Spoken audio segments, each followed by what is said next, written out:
नमस्कार, जय हिंद, वंदे मातरम दोस्तों। स्वागत है आप सभी का हमारे YouTube चैनल स्टडी पॉइंटर्स में। और हम आपके लिए आज फिर से एक बेहतरीन क्लास लेकर आ चुके हैं प्राचीन भारत के इतिहास से। आज हम यहाँ पर टॉपिक कवर करने वाले हैं बौद्ध धर्म और जैन धर्म का। तो बौद्ध धर्म और जैन धर्म से जितने भी प्रश्न आपके पूछे जाते हैं, चाहे आप किसी भी एग्ज़ाम की तैयारी कर रहे हों, तो उनमें यहाँ से क्वेश्चन ज़रूर पूछा जाता है। और ये वीडियो देखने के बाद आपका बौद्ध धर्म और जैन धर्म से क्वेश्चन गलत नहीं होने वाला है, ये हमारा वादा है। तो वीडियो को आप लोग बस केवल ध्यान से देख लीजिएगा और अच्छा लगे तो लाइक और शेयर जरूर कर देना। और चैनल से अगर आप पहली बार जुड़े हैं तो सब्सक्राइब कर लेना और बेल आइकॉन को प्रेस कर देना, जिससे कि आने वाली वीडियो का नोटिफिकेशन आपको सबसे पहले मिल सके। तो चलिए शुरू करते हैं आज का इम्पॉर्टेंट लेक्चर। तो पहला प्रश्न आपके सामने यहाँ पर आ चुका है और यहाँ पूछा गया है कि गौतम बुद्ध का जन्म कब हुआ था। तो गौतम बुद्ध का जो जन्म हुआ था ये हुआ था 563 ईसा पूर्व में। बहुत ही बेहतरीन क्वेश्चन है। और गौतम बुद्ध का ही नाम महात्मा बुद्ध के नाम से जाना जाता है, तो आप लोग कंफ्यूज ना हो, गौतम बुद्ध और महात्मा बुद्ध एक ही शख्स हैं। चलते हैं, देखते हैं नेक्स्ट क्वेश्चन। अगला क्वेश्चन है कि बुद्ध का जन्म प्रतीक चिन्ह क्या है। तो यहाँ पर एक क्वेश्चन पूछा जाता है कि बुद्ध के जन्म के जो हैं प्रतीक क्या हैं। तो ये हो जाएंगे आपके कमल और सांड। कमल और सांड यहाँ पर ये आपका राइट आंसर हो जाएगा। और कहीं कहीं आपको कमल और बैल भी देखने को मिलता है, तो वो भी आपका सही होगा। चलते हैं आगे। अगला क्वेश्चन है कि गौतम बुद्ध का जन्म स्थल था। तो यहाँ पर आपको बताया गया है कि गौतम बुद्ध का जन्म स्थल कौन सा था। तो नेपाल की तराई में स्थित कपिलवस्तु के समीप लुम्बिनी ग्राम में हुआ था। यानी कि जो गौतम बुद्ध का जन्म हुआ था वो कहाँ हुआ था, लुम्बिनी नामक गांव में हुआ था। और ये कहाँ पड़ता है, तो ये पड़ता है नेपाल के अंदर। चलते हैं आगे। अगला क्वेश्चन देखते हैं। अगला क्वेश्चन है गौतम बुद्ध के पिता का क्या नाम था। गौतम बुद्ध के पिता का नाम यहाँ पर पूछा गया है। तो इनके पिता का नाम था सुद्धोधन और ये जो है शाक्य गढ़ के प्रधान थे, यानी कि शाक्य के जो है राजा थे। और अगर आपसे पूछा जाए कि गौतम बुद्ध की माता का क्या नाम था, तो माता का नाम था महामाया। और ये कौन थी, तो ये थी कोलियागढ़ की राजकुमारी। कोलियागढ़ की ये एक राजकुमारी थी, कौन, महामाया। और इनके पिता का नाम था सुद्धोधन और ये जो है शाक्यगढ़ के राजा थे। अगला क्वेश्चन देखते हैं। अगला क्वेश्चन है कि गौतम बुद्ध का गुरु कौन था। तो यहाँ पर आपसे कई बार ये क्वेश्चन पूछा जाता है कि गौतम बुद्ध के गुरु का नाम क्या था। तो इनके गुरु का नाम क्या था, अलार कलाम। अलार कलाम इनके गुरु का नाम था। बहुत ही फेमस क्वेश्चन है और कई बार ये जो है एग्जाम में पूछा गया है, तो इसको आप याद रखिएगा। अगला प्रश्न देखते हैं। तो अगला यहाँ पर दिया गया है कि 35 वर्ष की आयु में गया यानी कि बिहार में उरुवेला नामक स्थान पर पीपल वृक्ष के नीचे निरंजना नदी के तट पर वैशाख पूर्णिमा की रात्रि में समाधिस्थ अवस्था में गौतम बुद्ध को ज्ञान प्राप्त हुआ था। तो यहाँ पर इस सेंटेंस से आप देख सकते हैं कि कई क्वेश्चन बनते हैं। तो कैसे कैसे क्वेश्चन बनते हैं, चलो हम आपको बता देते हैं।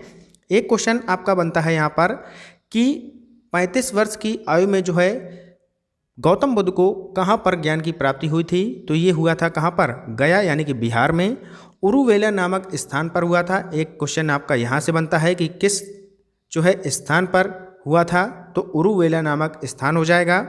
फिर पूछा जाएगा कि किस वृक्ष के नीचे इनको ज्ञान की प्राप्ति हुई थी, तो पीपल वृक्ष के नीचे।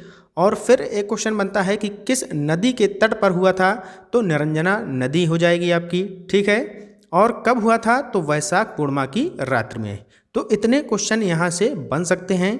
अगला क्वेश्चन पूछा जाएगा कि ज्ञान प्रतीक चिन्ह कौन सा है इनका। तो ज्ञान प्रतीक जो चिन्ह हो जाएगा वो हो जाएगा पीपल बोधि वृक्ष। पीपल बोधि वृक्ष ये आपका यहाँ पर राइट आंसर हो जाएगा कि ज्ञान प्रतीक चिन्ह क्या होगा, तो हो जाएगा पीपल बोधि वृक्ष, ठीक है। समझ में आ गया होगा। चलते हैं आगे अगले क्वेश्चन की तरफ। अगला प्रश्न आपके सामने दिया है, गौतम बुद्ध में वैराग्य भावना किन 4 दृश्यों के कारण बलवती हुई। तो यहाँ पर आपसे पूछा गया है कि ऐसे कौन से 4 दृश्य यहाँ पर गौतम बुद्ध ने देखे थे जिससे उनके जीवन में अचानक परिवर्तन आ गया और वो जो है सन्यासी बन गए थे। तो वो 4 दृश्य थे। पहला तो था कि उन्होंने एक बूढ़ा व्यक्ति देखा था। कौन देखा था, एक बूढ़े व्यक्ति को देखा था। फिर दूसरे में आ जाएगा एक रोगी को देखा था। फिर आ जाएगा एक लाश यानी कि एक अर्थी जाती हुई देखी थी उन्होंने, और एक फिर सबसे लास्ट में एक सन्यासी को देखा था। तो ये 4 दृश्य आपको याद रखने हैं। पहला बूढ़ा व्यक्ति, दूसरा एक रोगी को देखा, तीसरा लाश या एक अर्थी को जाते देखा, और चौथा एक सन्यासी को देखा था। तो ये 4 दृश्य आपको याद रखने हैं। चलते हैं आगे। अगला प्रश्न है, गौतम बुद्ध ने सर्वाधिक उपदेश कहाँ दिए हैं? तो ये क्वेश्चन भी बहुत पूछा जाता है। तो इन्होंने जो सर्वाधिक उपदेश दिए हैं वो दिए हैं श्रावस्ती में। कहाँ दिए हैं? श्रावस्ती में दिए हैं। अगला क्वेश्चन है, बौद्ध शिक्षा का केंद्र था। तो बौद्ध शिक्षा का केंद्र किसको माना जाता है? तो ये माना जाता था विक्रमशिला। तो विक्रमशिला यहाँ पर आपका राइट आंसर हो जाएगा, बौद्ध शिक्षा का केंद्र। चलते हैं नेक्स्ट क्वेश्चन की तरफ। अगला क्वेश्चन है, गौतम बुद्ध ने अपना प्रथम उपदेश कहाँ दिया था? तो ये दिया था सारनाथ में। बहुत ही ज़्यादा पूछा जाने वाला क्वेश्चन है ये, इसको आप लोग बिल्कुल दिमाग में बैठा लीजिएगा। गौतम बुद्ध ने अपना प्रथम उपदेश कहाँ दिया था? तो ये दिया था सारनाथ में। और सारनाथ कहाँ पर है? तो वाराणसी के पूर्वोत्तर में स्थित है, और ये एक बहुत ही प्रसिद्ध बौद्ध तीर्थ स्थल है। अगला क्वेश्चन देखते हैं। अगला क्वेश्चन है कि बौद्ध धर्म ग्रहण करने वाली पहली महिला कौन थी? बहुत क्वेश्चन ये भी आपका रिपीट होता है कि बौद्ध धर्म ग्रहण करने वाली पहली महिला कौन थी, ये आपको बताना है। तो ये हो जाएंगे कौन? महाप्रजापति गौतमी। महाप्रजापति गौतमी आपका यहाँ पर राइट आंसर हो जाएगा। अगला क्वेश्चन देखते हैं। अगला प्रश्न है कि बौद्ध धर्म एवं जैन धर्म दोनों के उपदेश किसके शासनकाल में दिए गए? तो ये जो है आपको बताना है कि बौद्ध धर्म और जैन धर्म के उपदेश जो हैं ये किसके शासनकाल में दिए गए? तो ये दिए गए थे बिंबिसार के शासनकाल में। बिंबिसार के शासनकाल में ये उपदेश दिए गए थे। और बिंबिसार जो हैं ये एक मगध साम्राज्य के जो हैं सम्राट थे, और इनका शासनकाल था आपका 558 ईसा पूर्व से लेकर 491 ईसा पूर्व। ठीक है, तो ये भी आपको पता होना चाहिए। चलते हैं आगे। अगला क्वेश्चन है कि सारनाथ में बुद्ध का प्रथम प्रवचन कहलाता है। तो ये क्या कहलाता है? तो इसे कहा जाता है धर्म चक्र प्रवर्तन। पहले ही उपदेश को जो महात्मा बुद्ध के द्वारा दिया गया था इसको बोला जाता है धर्म चक्र प्रवर्तन। अगला देखते हैं। अगला क्वेश्चन है, भारत में सबसे बड़ा बौद्ध स्तूप कहाँ स्थित है?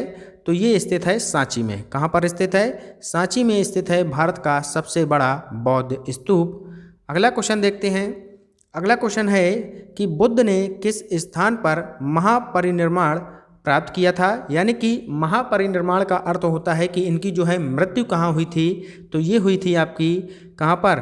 कुशीनगर में। कुशीनगर में इनकी मृत्यु हुई थी 483 ईसा पूर्व में। याद रखना है आपको, इम्पॉर्टेंट क्वेश्चन है।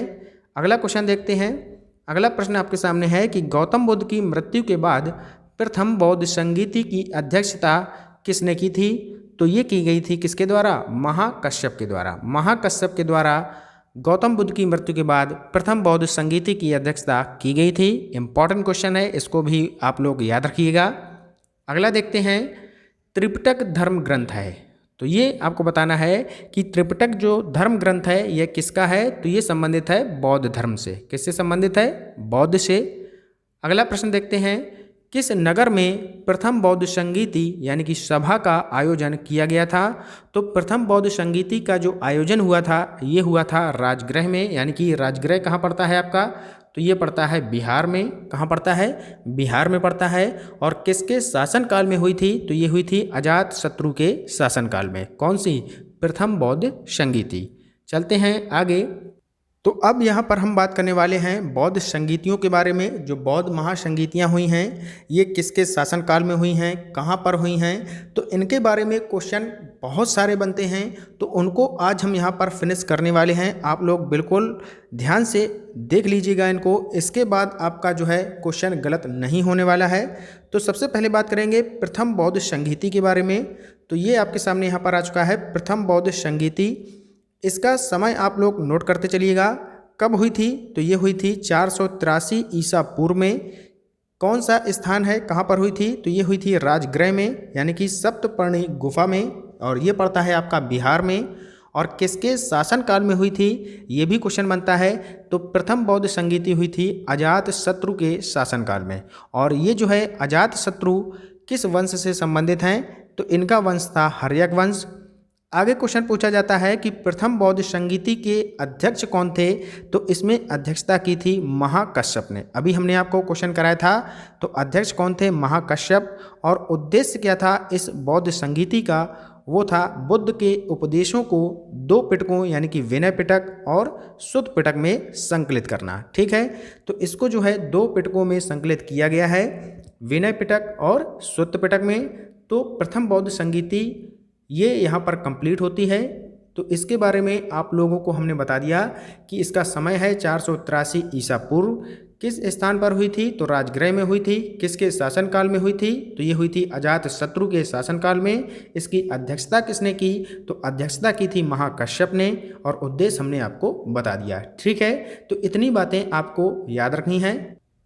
तो अब बात करेंगे द्वितीय बौद्ध संगीति के बारे में। तो द्वितीय बौद्ध संगीति के बारे में बात कर लेते हैं। तो इसका समय था 383 ईसा पूर्व में। और किस स्थान पर हुई थी द्वितीय बौद्ध संगीति, तो ये हुई थी वैशाली में। ठीक है, और किसके शासनकाल में हुई थी, तो ये हुई थी कालाशोक के शासनकाल में। किसके शासनकाल में, कालाशोक के शासनकाल में हुई थी। और ये जो है कालाशोक ये शिशुनाग वंश से संबंधित हैं। तो ये भी आपको पूछा जाता है क्वेश्चन कि कालाशोक किस वंश से संबंधित हैं, तो ये संबंधित हैं शिशुनाग वंश से। और अध्यक्षता किसने की थी, तो सावक मीर ने इसकी अध्यक्षता की थी। उद्देश्य आपके सामने यहाँ पर दिया गया है कि अनुशासन को लेकर मतभेद के समाधान के लिए बौद्ध धर्म स्थापित एवं महासांगिक 2 भागों में बंट गया। ठीक है, तो यहाँ पर आपको ये समझ में आ गया होगा। चलते हैं आगे यहाँ पर बात करेंगे तृतीय बौद्ध संगीति के बारे में। तो इसका समय है आपका 250 ईसा पूर्व में हुई थी ये। और कहाँ पर हुई थी, तो ये हुई थी पाटलिपुत्र में। स्थान का नाम क्या हो जाएगा, पाटलिपुत्र। और किसके शासनकाल में हुई थी तृतीय बौद्ध संगीति, तो ये हुई थी अशोक के शासनकाल में। और अशोक जो है मौर्य वंश से संबंधित हैं। इसकी अध्यक्षता अगर आपसे पूछा जाए तो अध्यक्षता किसने की थी, तो मोगलीपुत्र तिस्य ने इसकी अध्यक्षता की थी। ये भी आपको पता होना चाहिए। उद्देश्य की बात करें तो संघ भेद के विरुद्ध कठोर नियमों का प्रतिपादन करके बौद्ध धर्म को स्थायित्व प्रदान करने का प्रयत्न किया गया। तथा तीसरा पिटक यहाँ पर यानी कि जो अभिधम्म पिटक है उसको जोड़ा गया। ठीक है, तीसरे पिटक को यहाँ पर जोड़ा गया। तो आप लोग याद रखिएगा कि जो तीसरा पिटक है अभिधम्म पिटक, इसको जो है तृतीय बौद्ध संगीति के द्वारा जोड़ा गया था। चलते हैं आगे यहाँ पर अब बात करेंगे चतुर्थ बौद्ध संगीति के बारे में। तो इसका समय है 72 ईसा पूर्व में ये चतुर्थ बौद्ध संगीति हुई थी। और कहाँ पर हुई थी, तो ये हुई थी कुंडलवन यानी कि कश्मीर में। और इसके समय शासन किसका था, तो कनिष्क का यहाँ पर शासन था। और ये संबंधित हैं कुषाण वंश से। कौन, कनिष्क का संबंध किससे है, कुषाण वंश से है। और अध्यक्षता यहाँ पर की थी वसुमित्र ने।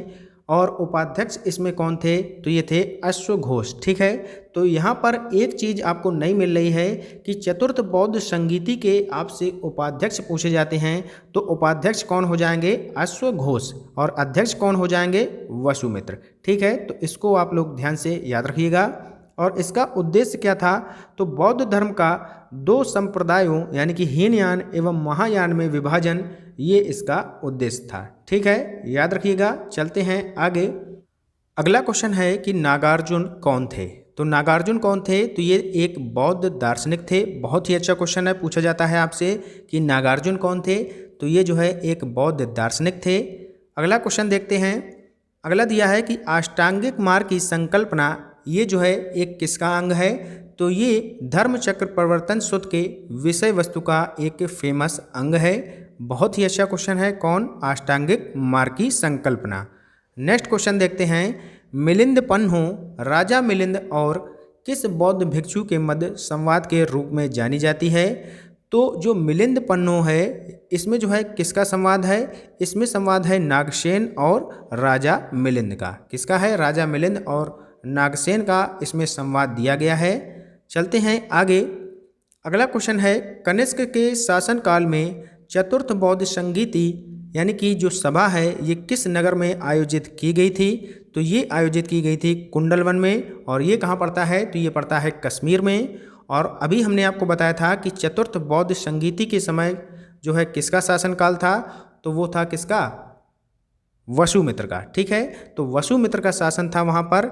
और उपाध्यक्ष कौन थे उस समय, तो उपाध्यक्ष थे अश्वघोष। ठीक है, तो ये दोनों बातें आपको याद रखनी हैं। चलते हैं नेक्स्ट क्वेश्चन की तरफ।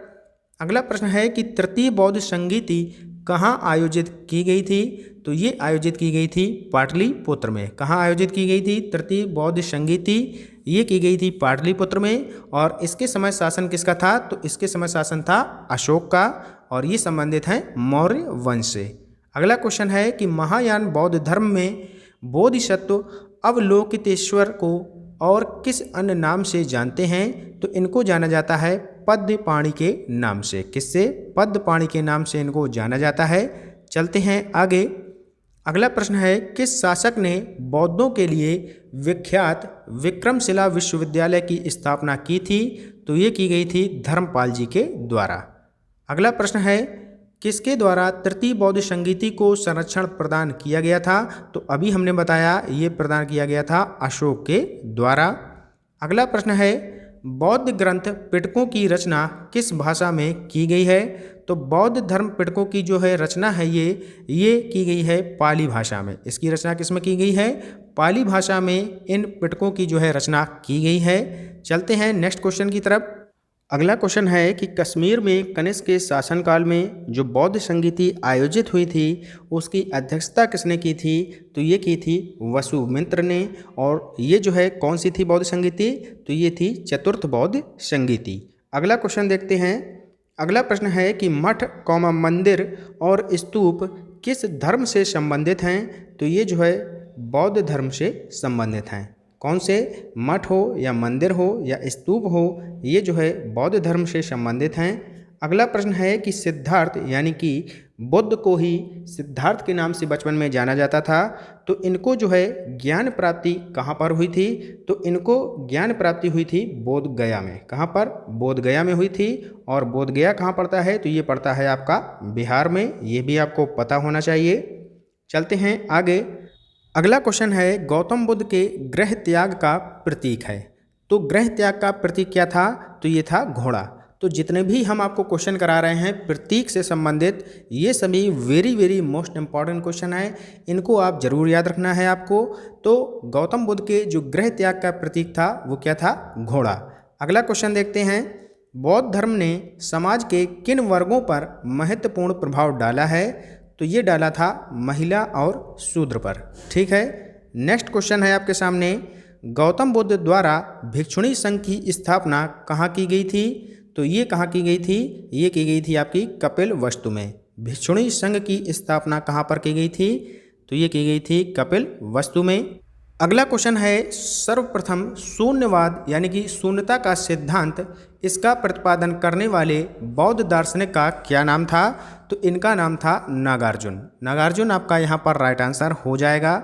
अगला प्रश्न आपके सामने है किस शासक के शासनकाल में नेपाल में बौद्ध धर्म का गमन हुआ था, तो ये हुआ था अशोक के शासनकाल में। किसके, अशोक के शासनकाल में बौद्ध धर्म का गमन हुआ था, कहाँ पर, नेपाल में।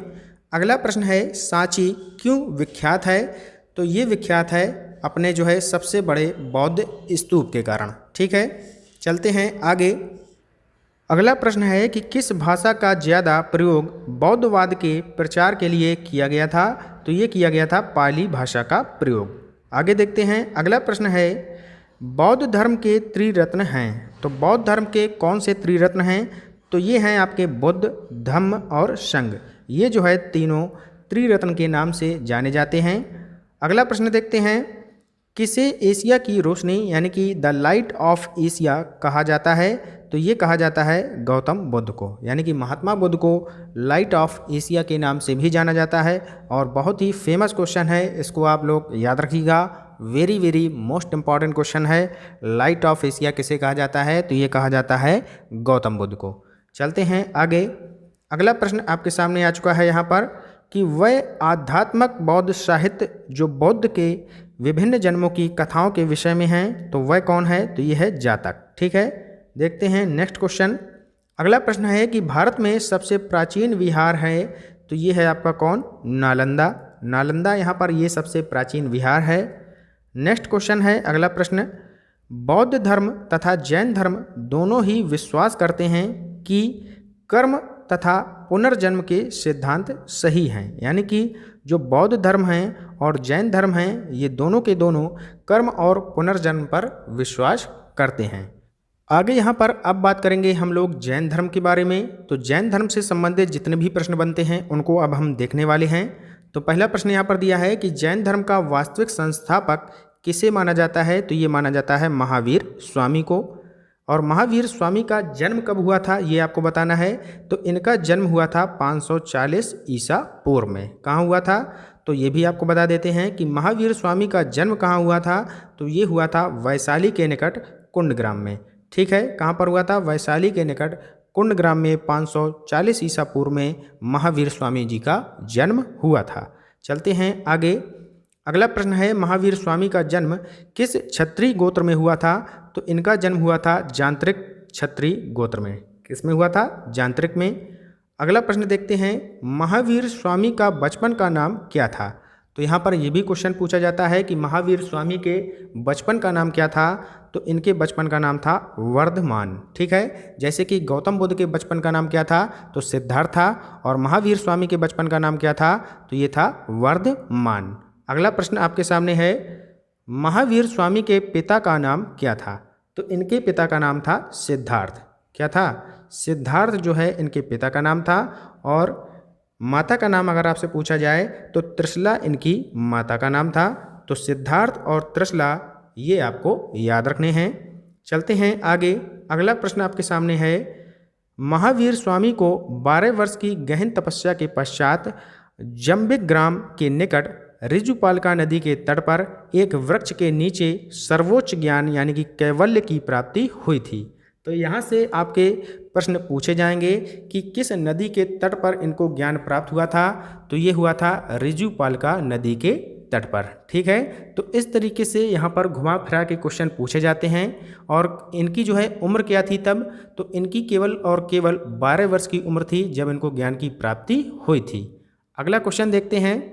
अगला प्रश्न है कि जैनियों के पहले तीर्थंकर कौन थे। तो ये थे ऋषभदेव। ठीक है, कौन थे पहले तीर्थंकर अगर पूछा जाए तो जैन धर्म के जो है पहले तीर्थंकर कौन थे, ऋषभदेव। अगला प्रश्न आपके सामने है, जैन परंपरा के अनुसार जैन धर्म में कुल कितने तीर्थंकर हुए हैं। तो इसमें जो है कुल 24 तीर्थंकर हुए हैं, और 24वें कौन हैं तो वो हैं महावीर स्वामी। ठीक है, अगला प्रश्न देखते हैं। जैन दर्शन के अनुसार सृष्टि की रचना एवं पालन पोषण ये जो है क्या है तो सार्वभौमिक सत्य से हुआ है। तो जैन दर्शन के अनुसार जो सृष्टि की रचना है ये सार्वभौमिक सत्य से इसकी रचना हुई है, ये यहाँ पर जैन दर्शन में बताया गया है। अगला प्रश्न देखते हैं। अगला प्रश्न है कि जैन परंपरा के अनुसार महावीर कौन से तीर्थंकर हुए हैं। तो अभी हमने बताया कि ये जो है 24वें तीर्थंकर हुए हैं जैन परंपरा के अनुसार। ठीक है, और पहले पूछा जाए तो ऋषभदेव आंसर लगाना है, और 24वें तीर्थंकर पूछा जाए तो आपको आंसर लगाना है महावीर स्वामी। अगला प्रश्न देखते हैं। अगला प्रश्न है कि जैन समुदाय में प्रथम विभाजन के श्वेतांबर संप्रदाय के संस्थापक कौन थे। तो ये थे स्थूलभद्र। स्थूलभद्र आपका यहाँ पर राइट आंसर हो जाएगा। चलते हैं आगे। अगला प्रश्न है, जैन तीर्थंकर पार्श्वनाथ द्वारा प्रतिपादित 4 महाव्रतों में महावीर स्वामी ने 5वें महाव्रत के रूप में क्या जोड़ा है। तो इन्होंने जोड़ा है ब्रह्मचर्य। ब्रह्मचर्य को 5वें जो है यहाँ पर महाव्रत के रूप में महावीर स्वामी ने ब्रह्मचर्य को जोड़ा है। अगला प्रश्न देखते हैं। भगवान महावीर स्वामी का प्रथम शिष्य कौन था। तो ये थे कौन, जमाली। जमाली यहाँ पर आपका राइट आंसर हो जाएगा प्रथम शिष्य के रूप में। अगला प्रश्न देखते हैं। त्रिरत्न सिद्धांत यानी कि त्रिरत्न सिद्धांत किसको बोला जाता है। तो उसमें से आ जाएंगे आपके कौन से, सम्यक दर्शन। ठीक है, सम्यक दर्शन आ जाएंगे, सम्यक ज्ञान आ जाएगा और सम्यक आचरण। ठीक है, तो इन तीनों को त्रिरत्न सिद्धांत के नाम से जाना जाता है। और किस धर्म की महिमा है वह, तो ये जो है जैन धर्म की महिमा है। ठीक है, ये तीनों के तीनों त्रिरत्न सिद्धांत के रूप में जाने जाते हैं। आगे चलते हैं। अगला प्रश्न आपके सामने है कि महावीर स्वामी की मृत्यु कब और कहाँ हुई थी। तो इनकी मृत्यु हुई थी 468 ईसा पूर्व में। कहाँ पर? पावापुरी में। कहाँ पर हुई थी? पावापुरी में 468 ईसा पूर्व में इनकी मृत्यु हुई थी। अगला क्वेश्चन देखते हैं कि दिलवाड़ा के जैन मंदिरों का निर्माण किसने करवाया था। तो दिलवाड़ा के जो जैन मंदिर हैं इनका निर्माण करवाया गया था चालुक्यों के द्वारा, या इन्हीं को सोलंकी भी बोला जाता है। और अब देखते हैं आज की क्लास का अंतिम प्रश्न, और ये है आज की क्लास का अंतिम प्रश्न। जैन धर्म दो पंथों में बटा था, कौन कौन से पंथ थे वो? एक था आपका श्वेतांबर और एक था आपका दिगंबर। ठीक है, दोनों आपको ये याद रखने हैं। श्वेतांबर पंथ को मानने वाले श्वेत वस्त्रों को धारण करते थे और दिगंबर पंथ को मानने वाले वस्त्रों का परित्याग करते थे। यानी कि जो दिगंबर पंथ को मानते थे वो वस्त्रों का परित्याग करते थे, और जो श्वेतांबर पंथ को मानते थे तो वो लोग श्वेत वस्त्र धारण करते थे। ठीक है, तो ये था आपका जैन धर्म। यहाँ से ये भी आपका कंप्लीट होता है। तो इस तरीके से हमने आपको बौद्ध धर्म और जैन धर्म से संबंधित जितने भी प्रश्न बनते हैं वो यहाँ पर कंप्लीट करा दिए हैं। तो इस वीडियो को आप 1 से 2 बार ज़रूर देख लेना, तो आपके इससे क्वेश्चन बाहर नहीं जाने वाले हैं। तो वीडियो कैसा लगा ज़रूर कमेंट बॉक्स में बताएं। तो मिलते हैं एक नए टॉपिक के साथ, तब तक के लिए goodbye, have a nice day. जय हिंद, जय भारत।